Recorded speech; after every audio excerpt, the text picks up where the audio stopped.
Replayability.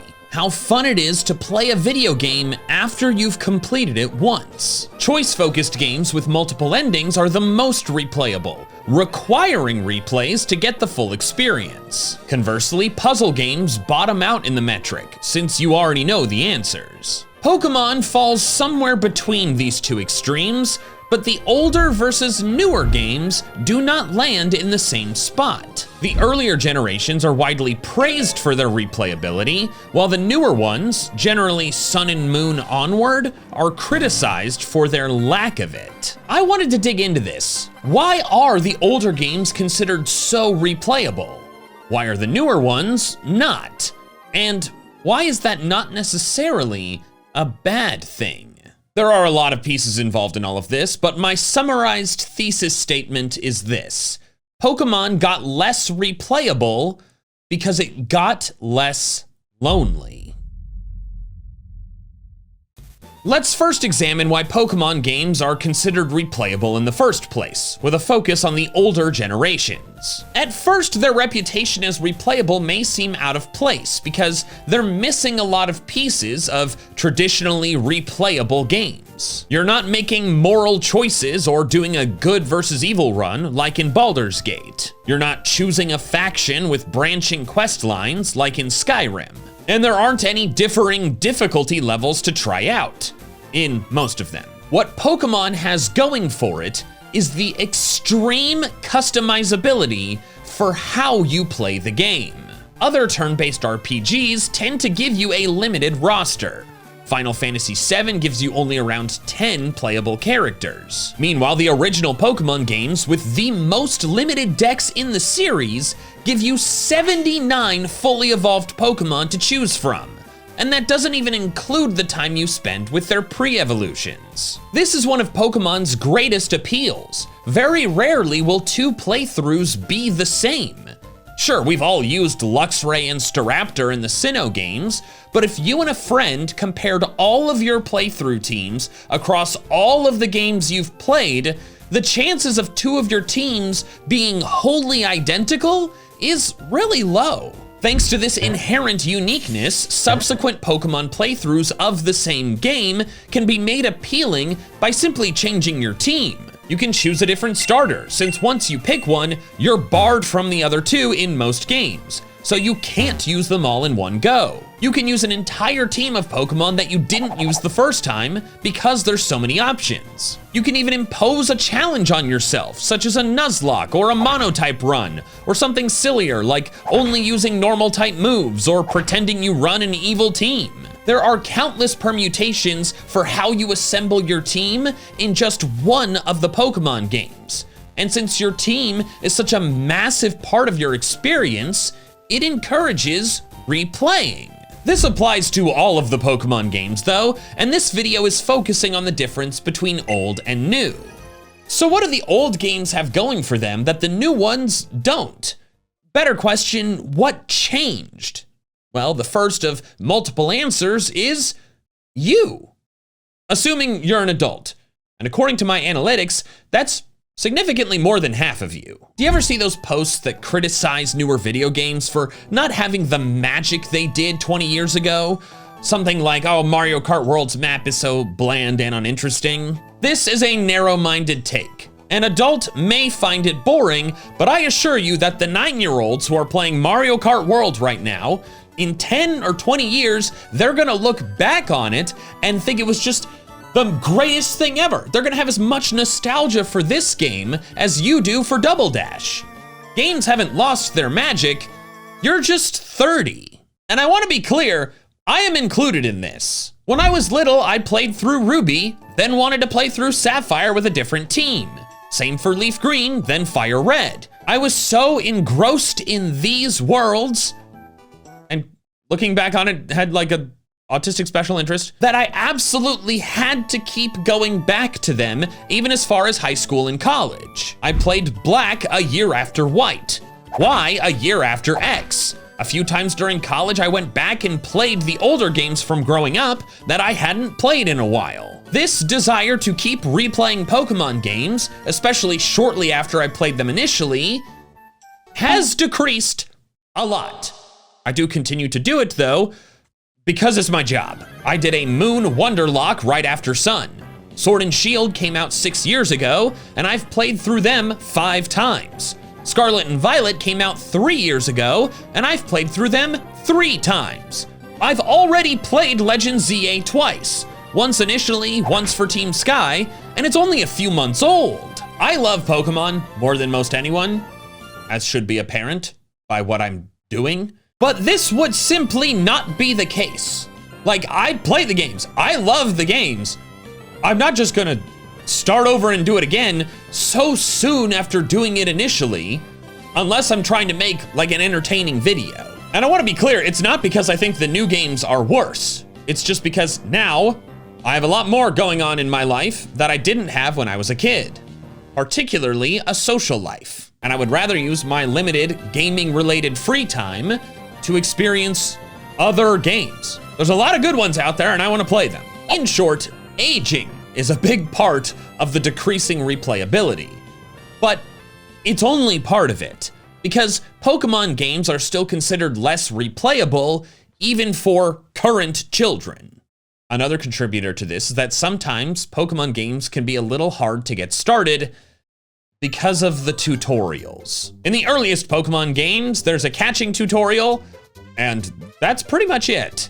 You're quickly shoved from the nest to learn to fly on your own.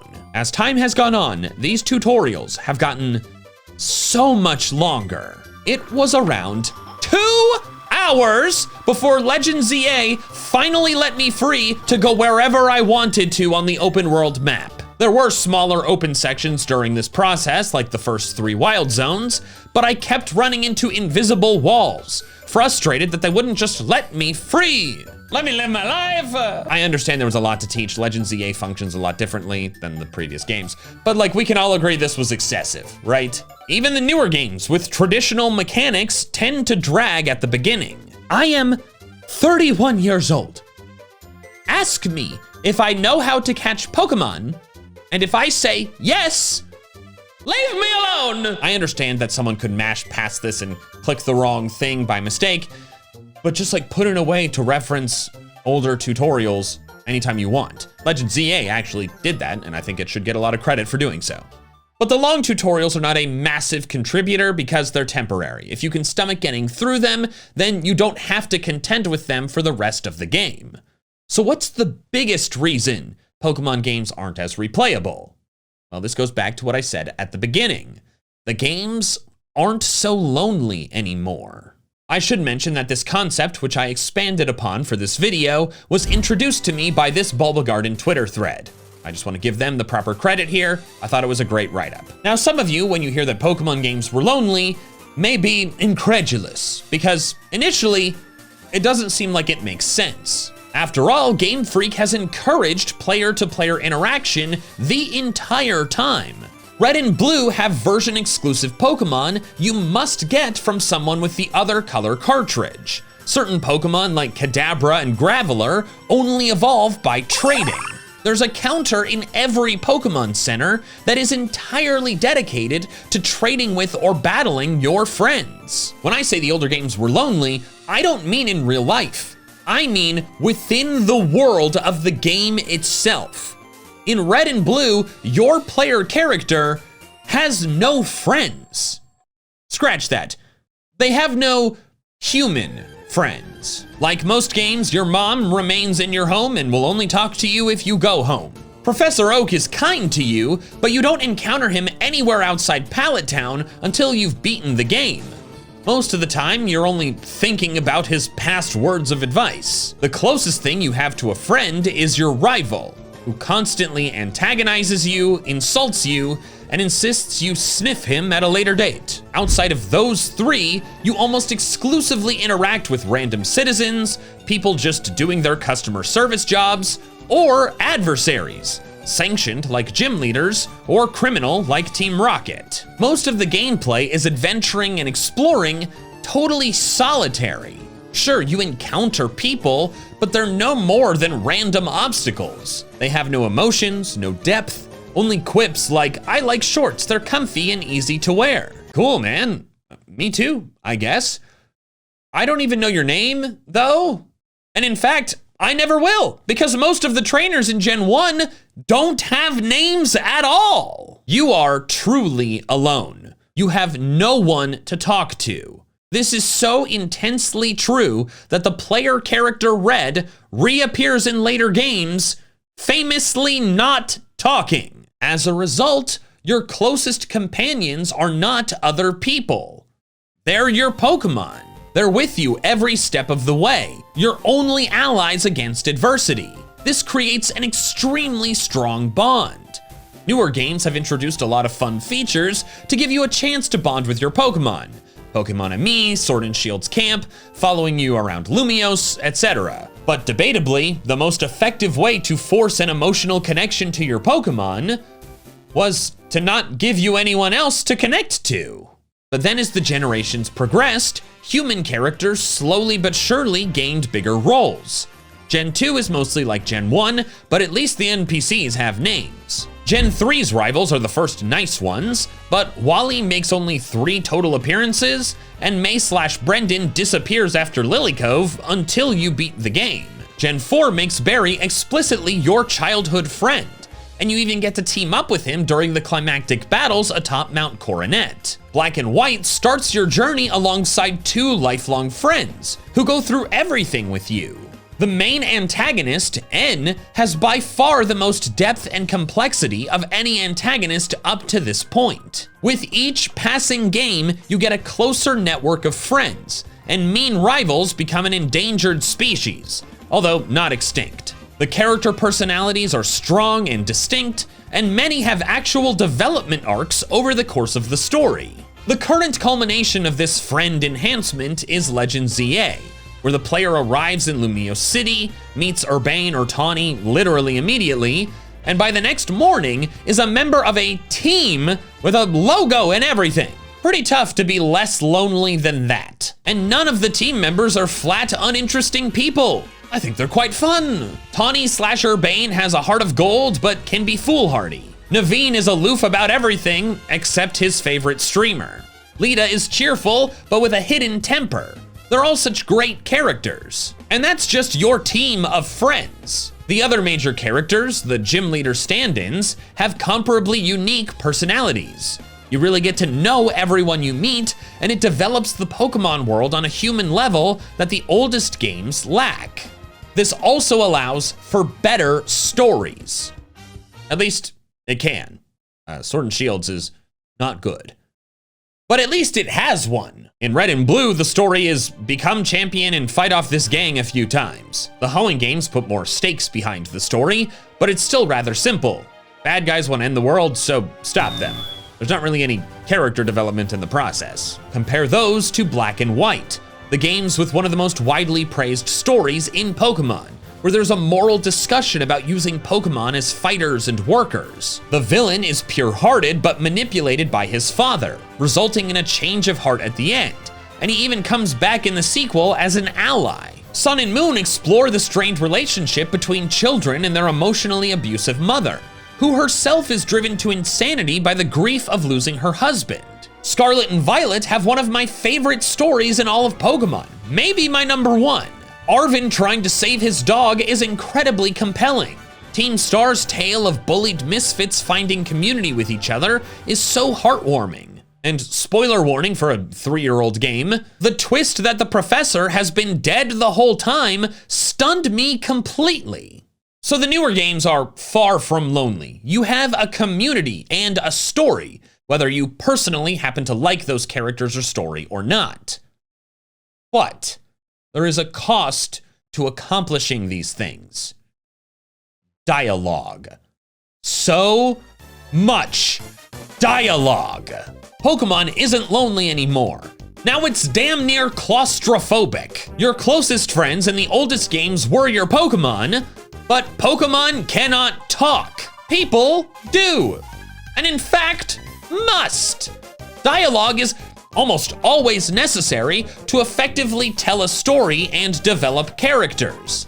But the Pokemon games way overdo this. Almost all of the modern ones have endless walls of text that you must click through to progress, taking you away from the Pokemon gameplay that you're there for. Sure, the scenes can be entertaining if you're actually reading them. I know a lot of you just mash A through them and don't read a word, but they often go on too long or only serve to amuse rather than to progress the plot. And because people read at different paces, you have to have an input to move to the next line. So long conversations give you carpal tunnel from mashing A so many times. Additionally, because they're not spoken aloud, they cannot happen during active gameplay. They have tried that before, namely during The Way Home in Scarlet and Violet, and it was bad. It goes by way too fast, but you also can't even read the text and seek out fun new Pokemon at the same time. It's frustrating because there's crucial character building in those moments, and I missed most of it because I was looking for new Paradox Pokemon. This may be an overgeneralization, but I've found that Japanese RPGs tend to just have a lot more text in them than American developed games. Like, I haven't played very many of them, but I did play Digimon Story Cyber Sleuth several years ago. And if you think the walls of text in Pokemon are bad, oh my God. That game had so much that I never finished it. Maybe the Japanese games have more text because they actually expect their populace to be literate. Modern Pokemon's extensive text might be annoying on a first run for some, but it's engaging for many others, myself included. I enjoyed the characters and laughed quite a few times during my first ZA playthrough. But on a second or third or later playthrough, the walls of text are annoying for everyone. I've already laughed at Naveen fanboying over Canary. It's not funny the second time. Older Pokemon games do have their own text walls, but it's less impactful for two reasons. First, they tend to be shorter and less frequent. I am highly confident that the word count of Black and White is a fraction of ZA's. And second, most of the time when people are replaying older games today, they're doing so on an emulator, and most of them have a speed up button allowing you to get through the dialogue very, very quickly. I'm not sure that should count because it's not, like official and stuff, but it's worth mentioning. And what makes these text walls even more frustrating is that they're a Pokemon specific problem. The fandom, myself included, often refers to them as cutscenes, when they're not really. Webster defines cutscene as a non-interactive video sequence that occurs between segments of a video game and depicts part of the game's background or storyline. Emphasis on non-interactive. Pokemon's cutscenes are interactive because you have to press a button every few seconds. True cutscenes cut to what is essentially a short movie. Sure, some will have choice options sprinkled in, but usually you can set your controller down and watch. The vast majority of games with cutscenes allow you to press or hold a button to skip those cutscenes. This is useful for players who don't care for the story, but it's extra valuable for people on their second or later playthroughs. The story might be incredible, but they've seen it and don't need to see it again. Pokemon has allowed you to skip cutscenes, they call them movies, but in only 3 games. In Let's Go, activating the setting in the options menu allows you to press plus or minus to skip a movie. In Sword and Shield and Scarlet and Violet, turning on the setting auto skips them. You cannot skip anything unless you manually go into the options to activate this setting. But the movies are extremely sparse. There's like maybe 5 or 6 in the entire game, totaling to at most like 3 minutes. The vast majority of the story presentation is done via box after box after box of text that you cannot skip under any circumstances. This is archaic and mind-numbing. The character development and depth, the story twists and turns, and all the funny moments, they become irritating and bothersome and the target of resentment. Look, I love Legends ZA, but after the entire first playthrough, an entire Team Sky playthrough, seeing all that text again, and then the DLC with even more text that only sometimes progressed the plot, all of which I did in a 2-month window, I swear to God, if I have to attend another strategy meeting ever again, oh my God. Pokemon games still possess the core replayability perk of extreme team customization. So I wouldn't say that Game Freak has killed replayability, just wounded it. And look, this does make my job harder.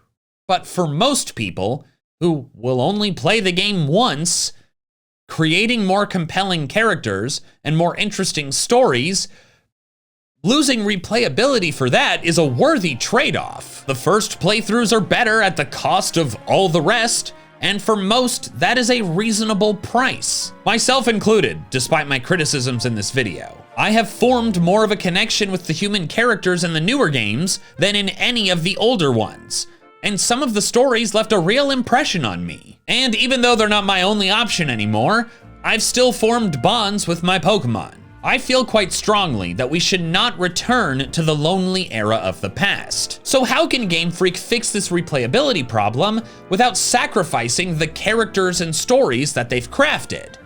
Well, a quick and easy solution is tutorial options. Like, ask if you're a newbie or a veteran, and cater the beginning of the game based on our answers. But more importantly, remove the walls of text and give us voice-acted cutscenes. I should say here, this is just my personal opinion. The writing and direction for most of the dubbed Pokemon projects that involve voice acting, I don't think it's great. I want to be clear, I think the voice actors, perfectly talented, they're great. I think they are being told to say clunky lines in clunky ways. But I'm more than happy to listen to voice acting that I don't personally love in order to improve the overall game experience. Voice acting can add to a character's personality. It can play during the core gameplay, kind of like how Kratos and friends chat during boat rides. And if the walls of text are instead voice-acted movies, then they are skippable. Not every character in the game needs to be fully voice acted. Like in Breath of the Wild, if you can read everything they have to say within 2 or 3 clicks, then I don't think voice acting is necessary. But the strategy meetings, the pre-gym battle taunts, and all the villain monologues should be voice acted. It is 2026. Pokemon is 30 years old and has been on the Switch for over 7 years. Breath of the Wild was a Switch voice-acted game, and it is 7 years old. Like, oh my God! There are many aspects of the modern Pokemon games that have lagged behind the rest of the industry, and this is one of those areas. Compensate talented voice actors, create true cutscenes that we can skip, and let us enjoy replaying Pokemon games again.